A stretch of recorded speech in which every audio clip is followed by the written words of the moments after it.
All right. And recording. Here we go. All right. Welcome to the Ron Line Report. This man needs no introduction. So happy you are here with us on Earth, alive and well. Please welcome 8-time Mr. Olympia, Ronnie Coleman. Ronnie. Wow. Yeah, buddy. Yeah, buddy. You're Lightweight. home. You're home. Man. Ain't nothing changed but the weather over here with me, Ron. You know how things are. So I don't know if this is the first interview you've given, but I haven't heard the story of what happened that night when you went into septic shock. What exactly happened? How did it go down? Well, I flew into Wisconsin, Milwaukee, Friday night. Me and my daughter got there about 10 o'clock. The show was the next day at, I want to say 3 or 4. So went to breakfast with the driver. Shut up, dog. I'm trying to do streaming here. And so we go to breakfast with the driver, and then he takes me to the show. And I don't know when things started kicking in, when things started going bad, but I remember being in the bathroom. Before I go out, I always make sure I get all the water out of me that I can, so I don't have to go to the bathroom in the middle of the seminar. Yep. So I'm getting ready to go on stage, and the guy comes to get me. I climb up the stairs. I ride his back because I forgot my crutches. On the way out, my daughter's like, "You gonna get your crutches?" I'm like, "Yeah, I'm gonna take my crutches." So I thought she was gonna put them in the car. She thought I was gonna put them in the car. Wow. So I ended up with no crutches. So I get up on stage. We start the seminar, and Ron, I'm not gonna lie, I don't remember too much after that. I do this seminar, don't remember what questions were asked. I remember walking off because I had to ride the guy's back. Got downstairs to my chair, and I'm like, okay, I got to do a meet and greet. So I go out to do the meet and greet. And Ron, I don't remember doing the meet and greet. Wow. I don't remember signing any autographs. I don't remember talking to anybody. I don't remember nothing. Wow. My daughter says I got kind of irritated somewhere along the way, and right there at the end when it was all over with, I got up and said I need to go outside and get some air. She said I got in my wheelchair. I went outside. I ran over a curb and fell and hit the ground. Wow. She said some paramedics came over. You all right? You all right? I'm like, yeah, I'm fine. I'm cool. I'm all right. And I said, I'm trying to just get to my car so I can, get back to the hotel. So they got me up, helped me, I guess, get to the car or whatever, and going back to the hotel. I don't remember getting in the car. I don't remember getting back to the hotel. My daughter said we ordered food, and she said she ate hers, but I knocked out. I went to sleep right away. And I think I woke up about 5 or 6 times, during the day that night. And I'm like, man, I don't feel too good, I guess. I'm exhausted. So I go right back to sleep. I look at the time, see, it's not time to go, and go right back to sleep. Like I said, I did this about 5 or 6 times. And the last time I did it, I woke up and I'm just in all kinds of pain. I mean, I yell over my daughter, Lola, I'm in a lot of pain. I don't know what's going on. I'm in a lot of pain. I don't know what's going on. I'm just in a whole lot of pain. I remember saying this to her, Yeah. and she's crying. She started crying, and and somewhere along the way, she picked up the phone, called Mama. Mama was like, call 911. So that's what she did. Paramedics got there, and they like, man, you called us right at the nick of time. You in a lot of you in a lot of trouble there. You got some bad heart issues, I guess, because they listen to my heart and everything, Yeah. Hmm. and they like, we taking you to the hospital. I'm like, okay. So I don't remember anything after that. Hmm. Somehow or another, they took me to the hospital. They got me there, and they're like, oh well, this is a heart issue that we are not equipped to deal with. So they put me in a helicopter and flew me to like a cardiac hospital where they deal with, heart issues. Yeah. Somewhere along the way, I ended up septic shock, I ended up getting that. And so they ran a bunch of tests on me. And of course, I don't remember none of this. They put me in a lightweight coma, put this breathing tube down my throat, Hmm. did all these tests. And somewhere along the way, my left ankle swelled up real bad to it was twice the size of my right. Hmm. So my whole legs, from my kneecap all the way down to my feet, were just swollen. Hmm. And they was like, "Oh boy, we got to do something to, to release this pressure here." So they ended up doing a lightweight procedure where they were able to get all this swelling down and out. And man, I'm telling you, I'm still feeling it. Was There's it Ronnie, was that a blood clot? a what? Was that a blood clot in your ankle? Your calf? No, no, no. It was No. just a lot of swelling, a lot Okay. of I don't know. And we're back. Yeah. All right. So I don't know if you were still talking when you were recording, but the last thing you were talking about was your ankle. Your Swelling ankle up. was swollen up, and they were able to bring that down. So what happened after that?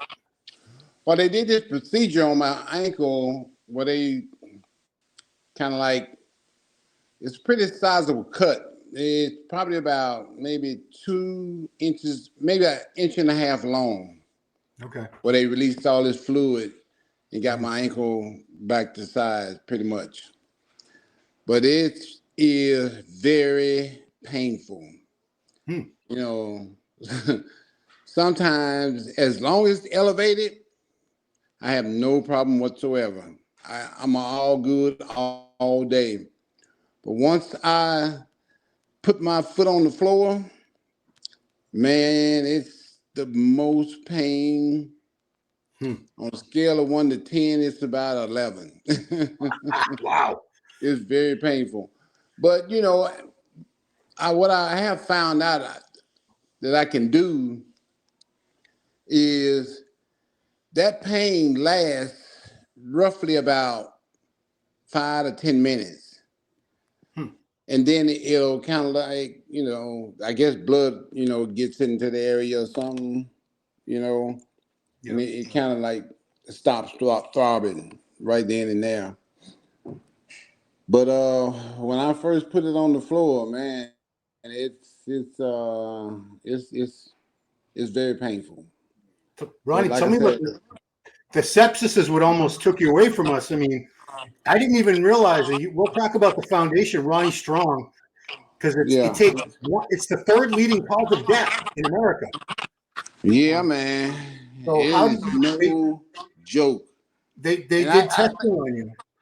How did yeah, they? they did all these tests, and that's what they found. I mean, they did 1,000 tests. They put me in a coma and everything. And I even lost, like, I think I went to the hospital on Sunday, and I think I woke up around Tuesday. Hmm. You know, they You were lost doing 2 days. all these tests, trying to find out what was going on. And the conclusion they came to that it was sepsis. I mean, they were doing all kinds of tests. I mean, man, a lot of the stuff I don't remember. I'm not gonna lie, cause Well, yeah, I you mean, know you're in a they coma. had me in this lightweight coma. My sepsis, it kind of confuses you a lot, you know. Sure. And I think that's what was happening to me when I was on stage doing the seminar. I was doing the meet and greet, and a lot of that stuff I don't remember because that's what was going on with me, you know. So your family posted while you were in a coma, and said they were trying to find out the cause of the sepsis, and eventually they did make another post said the doctors figured out why you got the sepsis, and we were all speculating. Ronnie's had all these surgeries; he's got all kinds of hardware in his body. Is Yep, that yep. was that what caused the sepsis? You know what? They never did give me a complete, conclusive answer. Hmm. As they really don't know. They said it could have been something backstage, could have been something anywhere. I could have got it anywhere. At the hotel, but they were very inconclusive in Oh, telling okay. me how it actually happened. Oh, so they don't. No one knows. I thought they pinpointed it. No. No, no, no. They never really pinpointed it. So while you were in the coma, they did a heart procedure on you, right? Yeah, yeah. They ended up having to my left ventricular artery had to be replaced, Wow. Okay. Well, and they went in through my hip and put that in through that way. They said if that didn't work, then they was gonna have to crack open my chest, oof. and they had a doctor on standby while they performed that procedure. Wow. But it went really well. But the doctor did say that my heart had been working at 20% for the What? last 2 years. How did you not? How were you even functioning? Because that's like very, very low, I very was low. doing I was doing cardio for an hour a day. I Wow. was working out at least an hour a day. Yeah. So I guess and I was eating healthy. I had quit drinking, alcohol and everything. Yeah. So, I guess me, working out, eating healthy, doing cardio, and all this, this healthy lifestyle I was living Yeah. kind of pretty much got me through all the bad heart that I'm I just. had. How did they not catch this like a year, 2, 3 years ago though? Why did it go so I'm gonna long? tell you, Ron, what happened was, okay, right, for the last 20 some years, I've been getting like echocardiograms. I've been getting heart Like the ultrasound, the calcium score. ultrasound and everything for the last 20 years. So crazy means like, oh man, I'm all right. I don't need all that hard stuff no more. And for like 2 years, I didn't do anything. I didn't have my heart checked in no kind of way. Oh. Even the week before this happened, my doctor's like, "Did you your heart appointment?" And I'm like, "Yeah, I said it." He's like, I'm like, "Yeah, I went through with it." Just lying about it, cause I'm Yeah. like, "Man, I'm all right. I don't feel nothing. I'm Hmm. healthy." And I never knew my heart was performing at 20%. Jeez. Wow. Never knew it. I don't know how you were doing cardio, because the first thing that they ask a cardiologist, are you short of breath? I don't know how you were doing cardio with 20% And I'm heart. like, no, I was never short of breath. Wow. It's And crazy. traveling. You travel all over the world. Travel all over the world, being on the plane for 17 hours straight, Yeah, constantly traveling, Ron. I know. I Constantly. know. I follow you on Instagram, Like YouTube. every weekend, I'm out of town. Sometimes I'm out of town more than I'm home. In fact, you said this was a blessing because you were supposed to go to the UK. I was The going next, to the UK right before this happened. I was supposed to get it on the plane, go change clothes, and get on the plane for the UK that same day that this all happened. yeah. So they say God works in mysterious ways, Hmm. and now I know for a fact that Yeah. God works in mysterious ways. Because had I got on that plane to the UK, Yeah. I would not be here. Yeah. Because I mean, if this had happened to you, the septic shock and everything on an airplane, and that's a long, I don't know, was it a direct flight? Was it like one of those 10, 12-hour flights you'd have been on? It was one of those 10-hour flights, 10, 12-hour flights to the UK, Ron. I mean, goodness gracious. They would have turned the plane around, or they would have had to wait till you landed to get you medical attention? No, the doctor said had I not called 911 in like the next hour or so, I wouldn't be here. Wow. Wow. Yeah. Giles said he woke up because he was supposed to pick you up early that morning, I guess. Yeah. And he said he woke up and there was all these missed calls and messages from like Brendan and I don't know who else, but it was crazy. This was going to be it looks like it was like a dozen different places you were going to go at least. Yeah.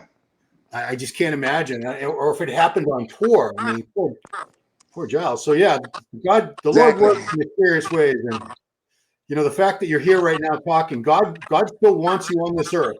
You're not done yet. Most definitely, he has some work for me to do. Yeah. So Because had he not needed me, he could have easily let me get on that plane and it'd been it for me. yeah. So you started a foundation called Ronnie Strong to Yeah. raise sepsis awareness because I don't know about sepsis. I've heard of it, but until this happened to you, I'm sure you weren't that knowledgeable about I sepsis. had never ever heard of it. Never knew what it was. Nothing.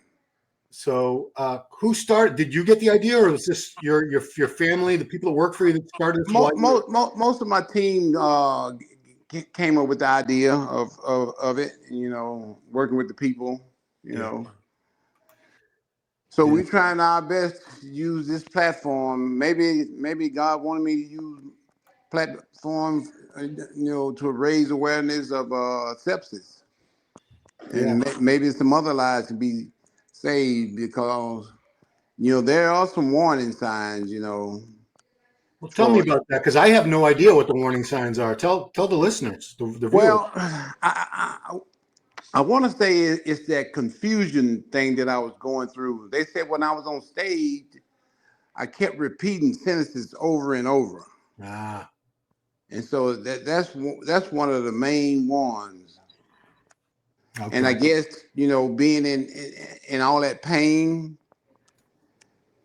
that's another one. Being in extreme pain. I mean, well, I've been in pain a lot, but nothing like that before. So I what mean, I kind was in of yeah? so much pain that I What kind didn't of even pain? know what was How is going it on. different? Describe the pain. Is it like the whole body? The whole? What It's the is it? whole. It's the whole body. Oh wow. It ain't like it's just coming from one area. It's the whole body. Hmm. You know, it ain't like I just had chest pains. I had leg pain. I had my whole body was in pain. Hmm. My chest, my stomach, arms, legs. the whole body, and it's just constant pain, pain, pain. And you're so confused by it that you really don't know what's going on. All you know is that you're in some serious pain. And like you said, yeah, you're raising awareness here. You get this, you do have it actually on your Instagram, and I'm sure on this Ronnie Strong. Is it RonnieStrong.net? Is that the Yeah, right? uh-huh. Yeah. So I encourage everyone to check it out because this can hit anybody, young, old, Yep, anybody. yep. Anybody. And if you You don't get never know. medical treatment pretty soon, I think your number's up, right? Yep. Yeah. So, geez. A lot So of people die from it. yeah, I mean, I can't believe. So in America, it's the leading cause of death, and then I found out 1 out of every 5 people in the world, in the whole world, that dies of sepsis. Yep. So that's how common it is. Um, Mm-hmm. yeah. I mean, And yeah. Go like ahead. I said, the thing about it is nobody knows anything about it. Yeah. I mean, I thought they had pinpointed the reason you got it, but no, that's even scarier. Yeah, exactly. Exactly. Yeah.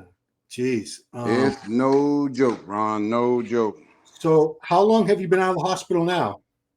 See, I got home Friday. Oh, okay. Mm-hmm. Now were you in Wisconsin or this whole I time? was, I got out of the hospital on a, let's see, I want to say like a Sunday.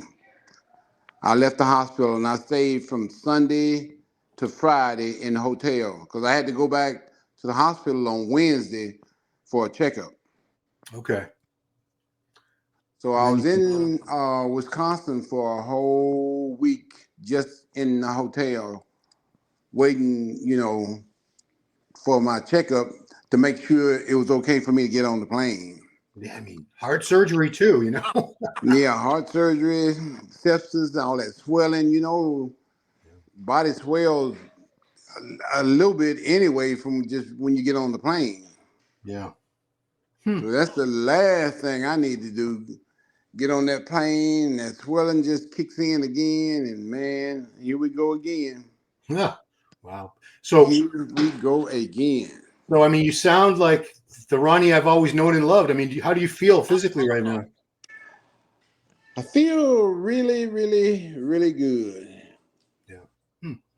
I Good. feel like I'm almost back to my old self. I just need to get back to where there's not a lot of pain in my left leg, lower left leg. Yeah. So that's what's really kind of keeping me down right now. It's crazy. After all that, that's the thing that's giving you the most trouble right now. It really gives me the most trouble. So Wow. once I get through all that, I think I'll be good enough to maybe go through some serious therapy. Yeah. Because I So was, what, I was going to therapy twice a week before all this, happened. for what? Well, I'm trying to get back to walking again, A walk? Ron. Duh. Yeah. Yeah. You don't give up on that. I don't give up on that. So I was going to therapy twice a week, I also get in the pool like twice a week also. Yeah. So I do a little pool work along with my therapy and, all the other stuff, my workout, my cardio, because as soon as I leave therapy, I go straight to the gym. Metroflex? Metroflex. Oh boy. I go from therapy, which is about an hour and a half of hard work, Yeah. Yeah. I bet. trying to get back to walking, again. And I go from that straight to the gym. Wow. Wow. And I mean, I know you bought, or you built a new house, right? The house you're in now is a new one. Well, this house was built in like 2004, I think, something Oh, like okay. that. So it's been here for a while, but for us, it's like brand new. So I know you were going to do like a detached gym because the other gym it was attached to the house, like two of those like all seasons rooms together. Did you build Yeah, a whole detached gym like in the backyard? I was on my way to doing that. I had called out a builder They were getting ready to start construction. They had given me a price and everything. You know, it was somewhere in the neighborhood of like 150,000.